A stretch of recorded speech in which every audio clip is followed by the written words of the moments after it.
Welcome back, I'm Benji, and today we're playing more Palworld. I'm addicted and I know you are too. Today we're showcasing how to put together a starter iron base, which can give upwards of 1500 ingots per hour. And while that may pale in comparison to late game numbers, for how easy this base is to put together, that number is plenty big enough, trust me. Let's get into it. One small note before we start, just a general rule of thumb for this video. My world is on normal settings, and the base I created is completely bare bones. So if there's something you want to upgrade like pal beds or hot springs, anything to help with sanity, go ahead and do it. I just wanted to put the most bare bones iron base together to get the most out of the early game. But anything you do to upgrade this base will help your numbers go up. I'm going to present every piece of the puzzle for you step by step so you can follow along from scratch. First off, some basic requirements. Get a ground and flying mount. Even the worst ones will do. We're going to be traveling the map a lot and doing it on foot will take forever. Next, make sure you already have a starter base and can make a second. I don't recommend this being your main base, and it's really easy to upgrade your first base enough to make a second. Then, in that first base, make anywhere from 5 to 10 egg incubators. Kill all the low-level easy world bosses for the ancient parts. This will also require you to have beaten the first tower. Use my guide video if you're having trouble with that. Alright, time to start. So the base is pretty simple. First up is the location. It's the beginner miner location that everyone knows about. It's just southwest of the small settlement, right here on your map. There are 9 or 10 iron mining nodes, and that's going to be your big boost. We do also have an ore farm here, and you don't want to lock them to this ore farm because whenever the iron nodes respawn, they'll get off and go mine that, which is faster.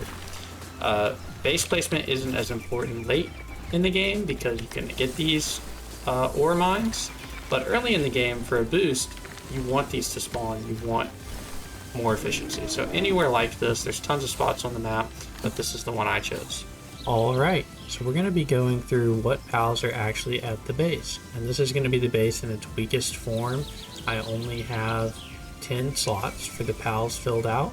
You can definitely get more and make this base scaled up as much as you want, but this is pretty easy to do early. So we have 3 Digtoise, 1 Bronze Cherry, 1 Bronze Cherry Aqua, and 1 Grintail. The Digtoise are for mining, and these 3 are for keeping the base fed. Next up we have 2 Blaze Howls to man the 2 furnaces we're going to make, and a Vanworm and a Ragnahawk for transporting, although 2 Ragnahawks would be better if you have them. So we're going to start with Grintail. He is the easiest to get for harvesting, but Grintail is just right here northeast of the starter island. Any ground mount will get you there very quickly. Next up are our egg pals. So Bronze Cherry Aqua, Vanworm, and Ragnahawk. So Bronze Cherry and Bronze Cherry Aqua both come from huge verdant eggs, which can be gathered near the first tower on your map, right in this area. They're everywhere. If you have an egg farming route you like, go ahead and do that. But I get them, and I'll put the footage on screen, I get them from this area. These spires tend to have huge eggs on top of them. Sometimes they're huge verdant eggs, and that's where I got both of my Bronze Cherries. Really good early game planter and waterer. For the Vanworm and the Ragnahawk, also came from large eggs, large scorching eggs, and that's in this volcano area. Finally, our Digtoise are going to be in the desert. This is definitely the most annoying step. You're in this northwest from spawn desert here. Make sure you get this tower in case you die. At this early, it's really easy to die in this desert. Use your Bronze Cherry. I'll put the footage on screen again. Use the Bronze Cherry you got from the eggs to get a Digtoise. You want 3 of them.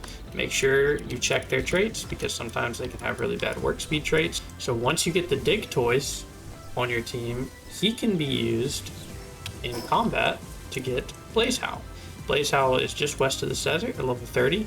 I had a Digtoise low 20s, 22, 23. It was more than enough to get this Blaze Howl. Make sure you're using the Mega Spheres and just get 2 of these Blaze Howls. So the actual setup of the base is extremely simple. 2 berry farms will suffice. It will keep everyone fed. 1 ore mining site, and the reason we have this and we don't want to assign them to it again is because we want them to mine the iron nodes this long, and when they don't have anything else to do, they do this.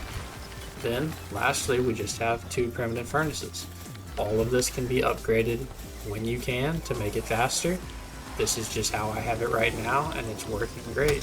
And as far as work preferences, all I've done is I've taken Blaze Howl off of logging, both of them, and then my Van Werven Ragnarok off of kindling, just to make sure they don't overlap, but they're generally pretty good about staying at what they do, and then I have the Blaze Howls assigned to the furnace so they don't do anything else. But if you enjoyed watching this video and you want to get a ton of ingots like me, go ahead and find these pals, make this base, and subscribe, and like, and leave a comment, and tell me what you want to see next. I'm going to play this game all month. I'm just going to play it until there's nothing left to do, because I love this game and I'm excited about 1.0. So if that's something you feel the same about, then go ahead and follow.